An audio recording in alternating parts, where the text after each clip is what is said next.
और है। आ जाओ, नमस्कार सभी थानेदारों को, नमस्कार। आ जाइए। कहोगे सर इतनी रात को कैसे आए हो? वैसे कभी बिना बताए आए तो नहीं, अपना तो फिक्स टाइम होता है 8 बजे। आज 10 बजे आ गए। हुआ क्या कि आज सुबह भी क्लास नहीं ली थी, एसआई वालों की जो बैच चल रहा था उसकी क्लास भी नहीं ली थी, क्योंकि जयपुर के अंदर नई जो बुक थी ना उसमें बहुत बड़ा चेंजिंग कर रहे थे। अच्छा मैटर जोड़ने के लिए 2 दिन से यही बैठे थे। फिर वो एसआई की सूचना आई तो कॉल वगैरह आने लगे, सर कुछ बताओ इसकी डेट ऐसे क्यों चेंजिंग की और 10 दिन आगे की क्यों की। तो इस वजह से सोचा कि 2 मिनट की चर्चा कर लेते हैं एसआई की। देखो, तारीख बढ़ाने के पीछे क्या रीजन हो सकता है, अनुमान लगा रहे हैं, हमें नहीं पता, अनुमान लगाया मैंने कि कहीं ना कहीं यही रीजन है। पहला रीजन तो ये था कि कोरोना की वजह से बहुत सारी स्कूलें बंद थी, सेंटर में समस्या आ रही थी, कुछ सेंटर ले रहे थे कुछ नहीं, इस वजह से भी आरपीएससी के पास समस्या थी। लेकिन अभी आरपीएससी बहुत बड़े विवादों में फंसी हुई है और आगे किसी प्रकार का ये रिस्क नहीं लेना चाहती कि जिसके अंदर आरपीएससी की छवि खराब हो। तो ये जो टाइम टेबल बदला है, पहली बात तो देखो 13 से 15 में 2-2 स्तरों में होगा। इसका मतलब 13, 14, 15 3 दिन तक एग्जाम चलेगी।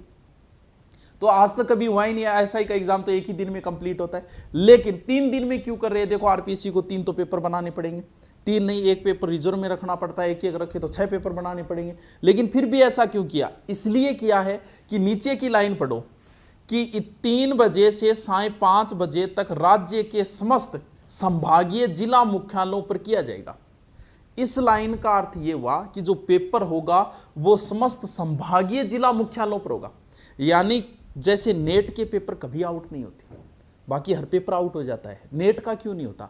क्योंकि नेट का पेपर हमेशा संभाग स्तर पे होता है। पेपर तभी आउट होने शुरू हो जाते हैं जब संभाग से जिला और जिले से तहसील में आने शुरू हो जाते हैं। एक बार तो पुलिस के पेपर तो गांव में दे दिए थे, आउट तो होंगे। तो संभाग स्तर पे जो पेपर रहता है वो कभी आउट नहीं होता है। तो कहीं ना कहीं आरपीएससी का प्लान है कि क्योंकि संभाग कम स्टूडेंटों का करवा सकते हैं, इसलिए इन्होंने स्टूडेंटों को 3 पार्टों में बांटा है।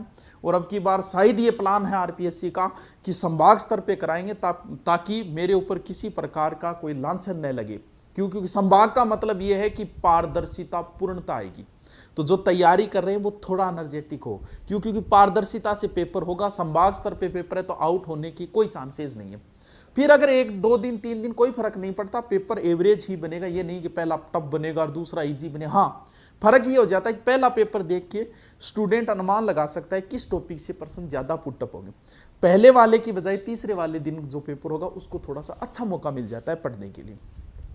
तो जो गाइड पूछ रहे थे एसआई के लिए, देखो भी एसआई के लिए जीके की तो आपके पास बहुत सारी गाइड है, मुझे खुद पता है भी। आप लो तो अच्छी बात है, न लो, लेकिन मैं किसके लिए ज्यादा सजेशन करूंगा? ज्यादा सजेशन मैं इस गाइड के लिए करूंगा, क्योंकि बाद में आपको कहीं अफसोस न हो। इस गाइड को इतने बढ़िया तरीके से तैयार किया है कि आज तक भारत में हिंदी का अगर कोई पेपर हुआ है और उसमें कोई क्वेश्चन आया है तो इस गाइड में न हो, ये हो ही नहीं सकता। यानी सारे, भले ही वो टेट में आए हो, भले आईएएस में आए हो, भले आरएएस में हो, सारे के सारे उठा के इसके अंदर डाल दिए गए। जब आप खरीदने न जाओ तो वहां बुक स्टोर पे जाके इसको देख जरूर लेना कि संधि को पहले संधि दी गई है, शॉर्ट में समझाई गई है, इसके अंदर शॉर्ट में समझा के फिर संधि के हमारे बनाए हुए, फिर आज तक के आए हुए, इस तरीके से 3-3 पार्टों के अंदर क्वेश्चन बनाए हुए हैं। और ये पुस्तक तो सबने पढ़ी रखी है, इसके बारे में तो बहुत अच्छा मैसेज वगैरह आते हैं, तो ये तो आपने पहले से ही पढ़ रखी है। तो एनर्जेटिक होकर तैयारी के लगे रहो, चिंता करने की जरूरत नहीं है। आरपीएससी अब की बार बड़ी पारदर्शिता रखेगी, क्योंकि इल्जाम इस प्रकार लगे हैं तो अपनी छवि सुधारेगी इस बार। अब कुछ कह रहे हैं सर पेपर होगा कि नहीं होगा, इसके बारे में जब तारीख इस प्रकार दी है तो कहीं ना कहीं करवाने की मूड में। पेपर सिर्फ 1 बजे से कैंसिल होगा अगर कोरोना ज़्यादा फैल गया तो, वरना कोई चांसेस नहीं है कि पेपर कैंसिल होगा। इसके अलावा दूसरा कोई कारण नहीं होगा। अब कोरोना होगा, फैलेगा नहीं फैलेगा भाई, इस चीज़ का तो 1 महीने पहले का क्या पता चले। Okay, thank you. कल एसआई वालों की क्लास नहीं आएगी, सुबह वाली कल की बात हो रही है। 2 दिन में एक नई गाइड के लगे हुए थे, इसलिए उस गाइड को बताएंगे कौन सी और किस प्रकार लिखी गई है, वो परसों बताऊंगा। परसों से आपकी क्लास आ जाएगी। Okay, thank you, good night.